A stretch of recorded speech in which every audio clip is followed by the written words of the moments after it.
Assalamualaikum warahmatullahi wabarakatuh. Perkenalkan, nama saya Maliha Mutiaska dengan NIM 230401501020, jurusan Teknologi Pendidikan Universitas Negeri Makassar, kelas B angkatan 2023. Adapun saya membuat video ini untuk memenuhi tugas mata kuliah media pembelajaran dengan judul Media Pembelajaran yang Efektif dan Efisien. Secara garis besar, media pembelajaran merujuk pada segala bentuk alat atau materi yang digunakan untuk mendukung proses pembelajaran dan mengkomunikasikan informasi kepada peserta didik. Tujuannya adalah untuk meningkatkan pemahaman, minat, dan interaksi dalam pembelajaran. Dasar media pembelajaran adalah seperangkat prinsip dan pedoman yang membimbing pengembangan, penggunaan, dan evaluasi media pembelajaran. Beberapa elemen inti dalam dasar media pembelajaran meliputi memahami karakteristik peserta didik, menyesuaikan media dengan kurikulum yang ada, mempertimbangkan aspek kognitif dan psikologis siswa, serta memastikan kesesuaian media dengan tujuan pembelajaran yang diterapkan. Selain itu, penting juga untuk memperhatikan kesesuaian media dengan konten pembelajaran, menyediakan variasi media untuk meningkatkan minat dan pemahaman siswa, serta terus mengadopsi teknologi dan inovasi terbaru yang relevan dengan proses pembelajaran. Komponen utama media pembelajaran. Yang pertama, prinsip pembelajaran. Melibatkan pemahaman karakteristik peserta didik, penyusunan tujuan pembelajaran yang jelas, dan pengenalan materi pembelajaran secara sistematis. Yang kedua, prinsip teknologi. Mencakup pemahaman tentang penggunaan teknologi yang relevan, pengembangan media berbasis teknologi yang sesuai, serta pemahaman terhadap kendala teknis dan solusinya. Ketiga, prinsip desain instruksional meliputi penggunaan strategi pengajaran yang tepat, penyusunan struktur pembelajaran yang terorganisir, serta penggunaan media yang merangsang minat dan partisipasi siswa.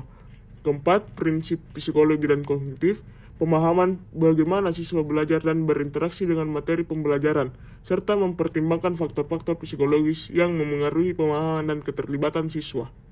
Alasan teoritis pemilihan media. Tentu, pemilihan media pembelajaran didasarkan pada beberapa alasan teoritis penting. Teori pembelajaran memungkinkan pemahaman yang lebih baik tentang cara siswa belajar dan menyerap informasi. Teori kognitif membantu dalam pemilihan media yang memfasilitasi pemahaman yang lebih mendalam. Selain itu, teori motivasi memainkan peran penting dalam pemilihan media yang mampu memotivasi dan mempertahankan minat siswa. Teori pengembangan kognitif membimbing pemilihan media yang sesuai dengan tingkat perkembangan kognitif siswa. Dengan mempertimbangkan aspek teoritis ini, pendidik dapat memilih media pembelajaran yang sesuai dan relevan, yang pada gilirannya dapat meningkatkan pengalaman pembelajaran siswa.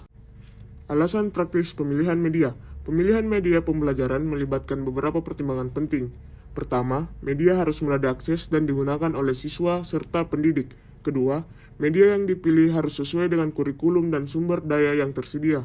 Selain itu, faktor biaya dan keberlanjutan penggunaan media juga menjadi pertimbangan penting. Di samping itu, media yang dapat dengan mudah diperbarui dan disesuaikan dengan perkembangan terkini juga menjadi alasan praktis penting dalam pemilihan media pembelajaran.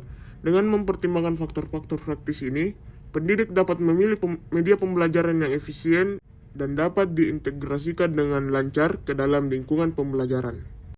Kesimpulan, media pembelajaran yang efektif dan efisien mempertimbangkan kebutuhan siswa berdasarkan tingkat pendidikan.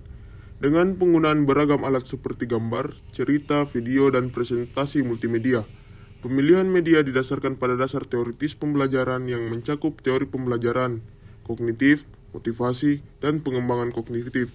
Selain itu, alasan praktis seperti aksesibilitas, keberlanjutan, dan biaya juga menjadi pertimbangan penting. Teori pembelajaran multimedia menekankan integrasi berbagai saluran sensorik untuk meningkatkan pemahaman siswa. Dengan memperhatikan semua ini, pendidik dapat menciptakan pengalaman pembelajaran yang lebih efektif dan bermakna bagi siswa.